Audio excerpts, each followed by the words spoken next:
고난 너머에 더 큰 고난이 기다린다 할지라도 오직 하나님의 말을 신으십시오. 여러분의 영혼의 시력이 회복되기를 마음이 없는 예배, 시청자가 아니라 우리는 예배자가 되어야 됩니다.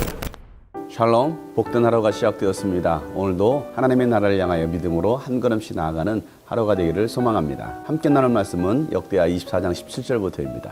여호야다 제사장이 죽으니 유다 지도자들이 왕을 부추겨서 자기들의 말을 듣도록 하였다. 백성은 주 조상의 하나님의 성전을 버리고 아세라 목상과 우상을 섬기기 시작하였다. 이러한 죄 때문에 유다와 예루살렘에 하나님의 진노가 내렸다. 주님께서는 백성을 주님께로 돌이키도록 경고하시려고 예언자들을 보내셨지만 백성은 예언자의 말을 듣기를 거절하였다. 여호야다 제사장의 아들 스가랴가 하나님의 영에 감독이 되어 백성 앞에 나서서 말하였다. 나 하나님이 말한다. 어찌하여 너희가 주님의 명을 거역하느냐? 너희가 형통하지 못할 것이다. 너희가 주님을 버렸으니 주님께서도 너희를 버리셨다. 그러나 사람들은 그를 없앨 음모를 꾸몄고 드디어 왕의 명령에 따라 주님의 성전 뜰에서 그를 돌로 쳐 죽였다. 이렇듯 요아스 왕은 스가랴의 아버지 여호야다가 자기에게 보인 그 충성을 생각하지 않고 그의 아들을 죽였다. 스가랴는 죽으면서 주님께서 이 일을 굽어보시고 갚아주십시오 하고 외쳤다. 해가 바뀔 무렵에 시리아 군대가 요아스를 치러 진군하였다. 그들은 유다와 예루살렘을 점령하고 백성의 지도자들을 죽이고 노략한 물건은 다마스쿠스에 있는 자기들의 왕에게로 보냈다. 시리아 군대는 수가 얼마 되지 않았다.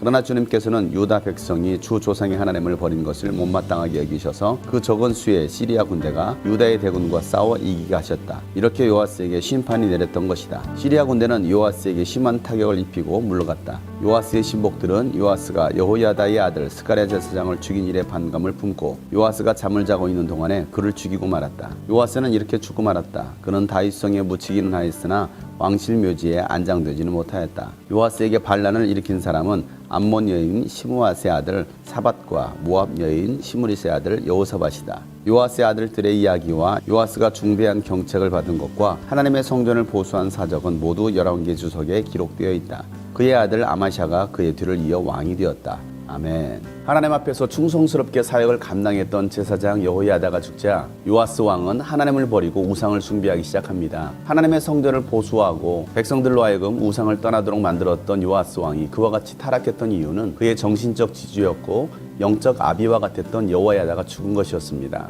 요아스 왕은 여호야다에 의해서 하나님의 말씀을 들었고 영적 지도를 받았습니다. 그렇게 자신을 영적으로 이끌어줬던 여호야다가 죽자 요아스는 아버지를 잃은 것과 같은 영적 시리에 빠졌던 것입니다. 요아스 왕이 하나님의 음성을 듣고 하나님의 말씀에 순종해야 하는데 유다 지도자들의 말을 듣기 시작했던 것입니다. 유다 지도자들은 영적으로 타락해 있었습니다. 타락한 지도자의 말을 들은 요아스는 이제 더 이상 하나님을 섬기는 자가 아니라 우상을 숭배하는 자가 되고 맙니다. 우리가 신앙생활하면서 좋은 영적 지도자를 만나는 것은 참 중요합니다. 우리 신앙의 유익이 되고 하나님의 뜻대로 살아갈 수 있는 지도를 받는 것도 바로 깨어있는 영적 지도자를 만날 때 가능합니다. 왕이 타락하니까 이제 백성들은 바알신과 아세라 목상을 섬기기 시작합니다. 이런 죄 때문에 하나님은 유다와 예루살렘에 진노를 내리십니다. 그러면서도 여전히 하나님은 백성들이 주님께로 돌아오기를 바라셨습니다. 그래서 하나님의 심판에 대해서 경고하게 하시려고 예언자를 보냈지만 백성들은 하나님께서 보내신 예언자의 말을 듣지 않으려고 했습니다. 그러자 하나님은 이번에는 여호야다의 아들 스가랴 제사장을 보냅니다. 여호야다 제사장을 존경했던 백성들 또 요아스가 그의 아들의 말은 들을 거라고 생각했습니다. 그런데 이번에는 오히려 요아스가 스가랴 제사장을 죽이게 합니다. 그것도 주님의 성전 뜰에서 암살을 한 것입니다. 이 정도로 요아스가 타락하고 믿음을 완전히 버린 것입니다. 하나님은 요아스와 이 유다 백성들을 심판하십니다. 예루살렘을 심판하십니다. 그 심판의 도구는 시리아 군대였습니다. 시리아 군대가 적은 수의 군인들로 예루살렘을 침공합니다. 그런데도 유다의 대군들과 싸워서 시리아 군대가 이깁니다. 하나님께서 심판하신 것입니다. 전쟁은 주님께 달렸다라고 말했습니다. 숫자의 많고 적음이 아니었습니다. 유다의 군대가 훨씬 많았음에도 불구하고 적은 수의 시리아 군대를 통해서 하나님은 유다를 치신 것입니다. 전쟁에서 대패를 당한 요아스는 그것으로 끝나지 않습니다. 그의 신복들이 이제는 요아스가 잠들어 있는 틈을 타서 암살을 합니다. 그렇게 비참한 최후를 맞이하게 됩니다. 죽어서도 다윗성에 묻히긴 했지만 왕실의 묘지에는 안장되지 못했습니다. 왜 이런 안타까운 결말을 맺었습니까? 하나님께서 주셨던 은혜들을 지속하지 못한 것입니다. 하나님의 언약을 붙들고 끝까지 그 믿음을 지켰어야 되는데 영적 아비였던 여호야다를 너무 의지했던 것입니다. 나 스스로 하나님의 말씀을 붙들고 은혜를 지키려고 했던 노력이 없었습니다. 하나님께서 여러분이 주신 은혜가 있습니까? 그 은혜를 지키기 위해서 여러분 스스로가 하나님의 말씀을 묵상하고 하나님의 말씀에 순종하려는 훈련을 해야 합니다. 그렇지 않으면 아무리 하나님의 말씀을 전해줘도 여러분은 그 음성을 들을 수 없는 것입니다.